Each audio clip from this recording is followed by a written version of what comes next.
दोस्तों, बी के live trade analysis YouTube channel पर आप सभी का स्वागत है। दोस्तों, इसी प्रकार का इन्फॉर्मेटिव वीडियोस न्यूज़ बेस्ड की वीडियोस भी हमारे चैनल पर आपको मिलती रहेंगी। इसलिए हमारे चैनल को यदि आप लाइक, शेयर और सब्सक्राइब ना किए हों तो प्लीज़ हमारे चैनल को लाइक, शेयर और सब्सक्राइब जरूर कर लीजिएगा। दोस्तों, आज का टॉपिक होने वाला है फॉरेक्स रिजर्व्स के बारे में।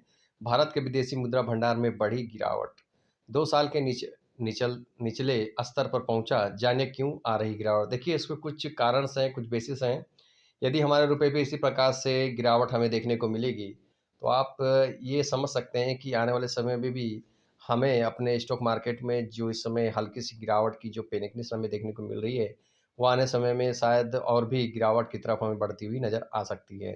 तो दोस्तों, बात करेंगे देश के भारत के विदेशी मुद्रा भंडार ने फॉरेक्स रिजर्व्स में लगातार कमी आ रही है। अगस्त में भी देश के विदेशी मुद्रा भंडार फॉरेक्स रिजर्व्स में बड़ी गिरावट देखने को मिली थी।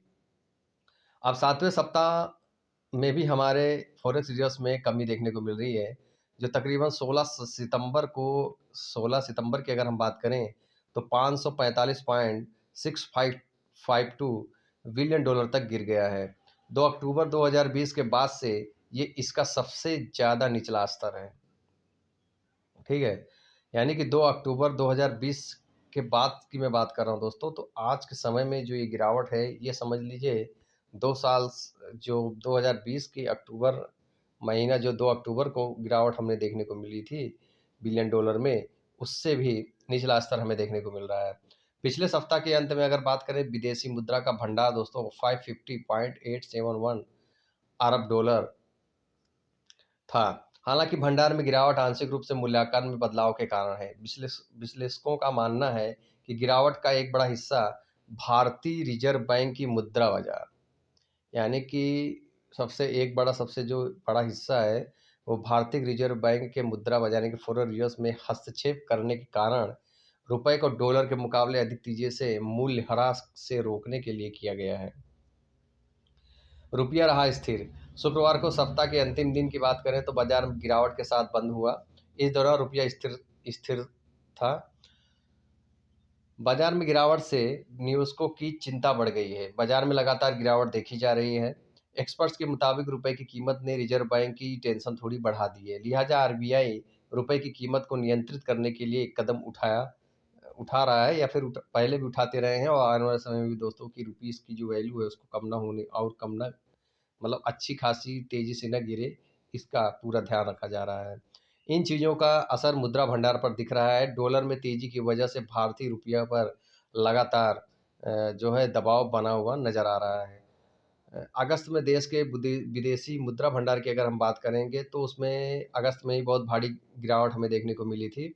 2 सितंबर को समाप्त सप्ताह में विदेशी मुद्रा भंडार की बात करें तो 560 यानी कि 560 अरब डॉलर से गिरकर 553.105 अरब डॉलर पर आ गया था। इसमें अगर हम बात करें, 7.941 अरब डॉलर की गिरावट देखने को मिली थी। इस समय मुद्रा भंडार की बात करूं मैं, हम बात करें तो 2 साल के निचले स्तर पर दोस्तों आ चुका है।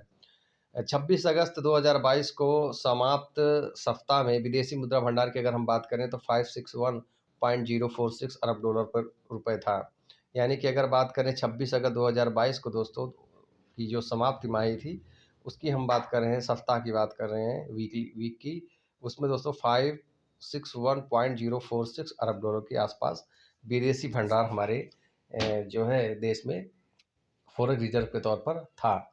तो दोस्तों देखिए, फॉरेक्स रिजर्व्स यदि हमारे देश के कम होंगे तो आने वाले समय में इसका इम्पेक्ट हमारे रुपीस पे पड़ेगा, और रुपीस के कारण दोस्तों जो भी हम इस मतलब जो इंपोर्ट और एक्सपोर्ट जो करते हैं, उनमें जो थोड़ी बहुत मतलब जो बाहर देश में हम अपने मटेरियल्स को बेच रहे हैं, या फिर कुछ भी अगर वहाँ से उनकी चीज़ें हमें लेनी हो, तो वो सब चीज़ों में क्या है कि हमें अपनी इंडियन करेंसी की वैल्यू को ज़्यादा बढ़ाकर देना होगा, जिसके कारण दोस्तों हमारे रुपीस की वैल्यू गिर रही है, और इससे क्या होगा कि हमारी जो कॉस्ट मटेरियल्स वगैरह हैं, सब महंगे पड़ जाएंगे। तो इसके कारण क्या होगा कि कुछ कंपनीज़ हैं जो दोस्तों जो अधिकतर देखिए, जो भी कंपनी है अधिकतर कुछ ना कुछ मटेरियल्स जो है, कोई कोई कंपनी तो अधिक से अधिक मटेरियल्स भी बाहर से लेके आती हैं या बनाती हैं, तो उन सब चीज़ों पर भी इसकी इम्पेक्ट पड़ेगा। और लगातार इस प्रकार से अगर गिरता रहा हमारा इंडिया रुपीस, तो आप ये मान कर चलिए कि तो इससे ये नुकसान होगा कि हमें और फिर ज़्यादा इन्फ्लेशन बढ़ता हुआ नज़र आएगा, यानी कि हमारी महँगाई की दर और भी बढ़ सकती है, क्योंकि कंपनियाँ अगर लगातार महँगी चीज़ें खरीदती चली जाएँगी तो दोस्तों उसी प्रकार से वे अपने रेट को भी कुछ न कुछ समय बाद वे इंक्रीज़ भी करेंगी, तो उसका इम्पैक्ट हमारे आम पब्लिक से लेके हर किसी के ऊपर पड़ता हुआ और दिखता हुआ नज़र आएगा। इसलिए फ़ॉरेक्स रिज़र्व्स को दोस्तों कंट्रोल करना बहुत ही अहम और बहुत ज़रूरी है। यदि आरबीआई इस प्रकार की गाइडलाइंस के हिसाब से कार्य करेगा, अगर फ़ॉरेक्स रिज़र्व्स में हमारी जो है कमी जिस हिसाब से कमी हमें देखने को मिल रही है, ये कमी अगर रोकी रोकी जा सके, तो और रुपीस को अगर स्टेबिलिटी मिल जाती है, तो समझ लीजिए कि हमारा जो अ, हमारे जो इकोनॉमी है, उसको भी बहुत ज़्यादा इम्पैक्ट नहीं पड़ेगा और हमारे देश की जो अच्छी-अच्छी कंपनी है, वो ग्रोथ करने की लेवल्स उनकी फ़ौज बढ़ती हुई चली जाएगी और इसका फ़ायदा हमें इन्वेस्टर्स को भी मिलेगा और हमें जो सामानें, वस्तुएँ जो हम खरीदते हैं अलग-अलग कंपनियों का उसमें भी हमें बेनिफिट होता हुआ नज़र आएगा। तो उम्मीद है दोस्तों मैंने जो जानकारी आपको देने की कोशिश की वो आपको अच्छी लगी होगी और यदि आपको हमारी ये जानकारी अच्छी लगी हो तो प्लीज़ हमारे चैनल को लाइक, शेयर और सब्सक्राइब ज़रूर कर लीजिएगा, क्योंकि इसी प्रकार का इन्फॉर्मेटिव वीडियोज़ आपको हमारे चैनल के माध्यम से निरंतर मिलता ही रहेगा। तो मिलता हूँ आपसे नेक्स्ट वीडियो में, तब तक दीजिए इजाज़त। जय हिंद भारत, नमस्कार।